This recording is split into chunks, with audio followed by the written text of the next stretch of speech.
అమ్మ ప్రేమకు అవధులుండవు. ఆ ప్రేమ అనంతమైనది. అది నిజమని నిరూపించింది మరో మాతృమూర్తి.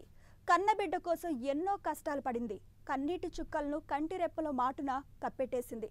తన ప్రాణాలను సైతం పణంగా పెట్టేందుకు సిద్ధపడింది. పేగు బంధానికి ప్రపంచంలో మరేదీ సాటిరాదని నిరూపించింది. అమ్మతనానికి అసలైన అర్థం చెప్పిన ఆ మాతృమూర్తి కథేంటో మీరు చూడండి. పాలుగారే పసిబుగ్గలతో ముద్దు ముద్దుగా కనిపిస్తున్న ఈ చిన్నారి పేరు మైథిలి. అభం శుభం తెలియని వయసులోనే ఈ చిన్నారిని అంతుచిక్కని జబ్బు ఆస్పత్రి పాలు చేసింది.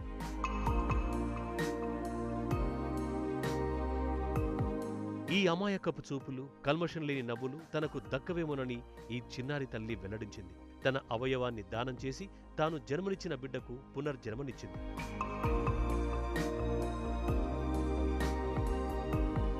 కళ్ళు తెరిచి లోకాన్ని చూసిన మైథిలి వయసు నిండా 6 నెలలు మాత్రమే. కనీసం ఊహ కూడా తెలియదు. అంత చిన్న వయసులోనే ఈ చిన్నారిని అంతుచిక్కని వ్యాధి కబళించాలనుకుంది. కాని కన్న ప్రేమ ముందు ఓడిపోయింది. మైథిలికి డైజెషన్ ప్రాబ్లం. ఏం తిన్నా అరగదు. శ్వాస కూడా పీల్చుకోలేదు. దీనికి తోడు ఫిట్స్. ఇలా అన్ని వ్యాధులు ఈ చిన్నారిని చుట్టుముట్టాయి. నిత్యం నరకం చూపించాయి. అయినా ఏమీ చెప్పలేదు. కనీసం సైగలు కూడా చేయలేదు.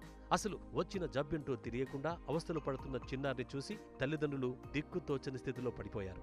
ఎన్నో ఆస్పత్రులు తిరిగారు. ఆఖరికి తమ పాపను వేధిస్తున్న వ్యాధి మ్యాపిల్ సిరప్ యూరిన్ డిసీజ్ గా తెలుసుకోగలిగారు. అయితే ఆ మాయదారి జబ్బును అంతం చేయాలంటే లివర్ ట్రాన్స్ప్లాంట్ చేయాలి. కానీ ఇందుకు లక్షల రూపాయలు కావాలి. చేతిలో చిల్లి గవ్వాలేదు. అయినా కూతుర్ని కాపాడుకోవాలనే కృత నిశ్చయం, గతంలో 13 రోజుల బాబును కోల్పోయిన చేదు అనుభవం వారిని ముందుకు నడిపించింది. దాతల సహాయంతో కావలసిన సొమ్మును సమకూర్చుకోగలిగారు. పాపకి ఫిట్స్ వచ్చేది అండ్ పాపకి బ్లూ అయ్యేది, బ్రీతింగ్ ఆపేసేది. బ్రీతింగ్ ప్రాబ్లం చాలా ఉండేది. బ్రీతింగ్ ఆపేసేది, బ్లూ అయ్యేది. ఇలాంటి చాలా కాంప్లెక్షన్ ఉండేది బేబీకి. తర్వాత రెయిన్బోలో రాధా రమాదేవి మేడం అని చెప్పేసి జెనెటిక్ ఇంజనీర్ మేడం, ఆవిడ దగ్గరికి తీసుకెళ్ళాం బేబీని. బేబీకి చాలా జెనెటిక్ టెస్టులు చేసి అందులో ఈమెకి ప్లాస్మా అమినో యాసిడ్ అని చెప్పేసి అది రేర్ డిసీజ్ అనమాట. అది ఉందని చెప్పేసి బేబీకి మేడం చూశారు. తర్వాత డైట్ తోటి చాలామంది సెట్ అయ్యారు. అలాగే తినకు కూడా సెట్ చేద్దామని మేడం చాలా ట్రై చేశారు. ట్రై చేసిన తర్వాత ఈమెకు సెట్ అవ్వట్లేదు.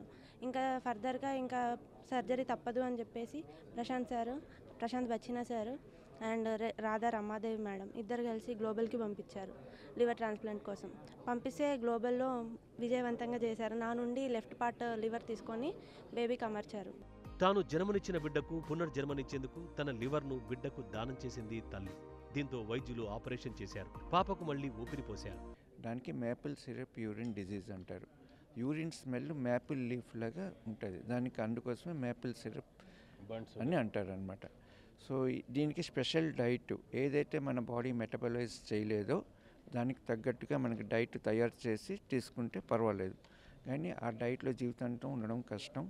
అది తీసుకున్నప్పటికీ రోజు ఫిట్స్ వస్తున్నాయి పాపకి. సో అప్పుడు ట్రాన్స్ప్లాంట్ కోసం ఆలోచించి తీసుకొచ్చారు. టెస్టులన్నీ చేసి మనం ట్రాన్స్ప్లాంట్ చేసాం అనమాట. గ్లోబల్ ఆసుపత్రిలో 10 గంటల పాటు చేసిన ఆపరేషన్తో పాప కోలుకుంది. మళ్లీ సాధారణ స్థితికి వచ్చింది. అందరిలా శ్వాస తీసుకుంటోంది. అది చిన్న పిల్లలకు చేసేది చాలా పెద్ద ఛాలెంజ్. ట్రాన్స్ప్లాంట్ అంటే పెద్ద team work. Paediatrics, liver specialist, intensivist, anaesthetist, surgeon అందరూ కలిపి చాలా కేర్ఫుల్గా ప్లాన్ చేసి చేయాలి. తర్వాత ఆర్గన్ డొనేషన్ జనరల్గా పేరెంట్స్ ఇస్తారు. వీళ్ళకి మదర్ నుంచి ఇచ్చాం కాబట్టి చిన్న పోర్షన్ ఆఫ్ లివర్ వాళ్ళకి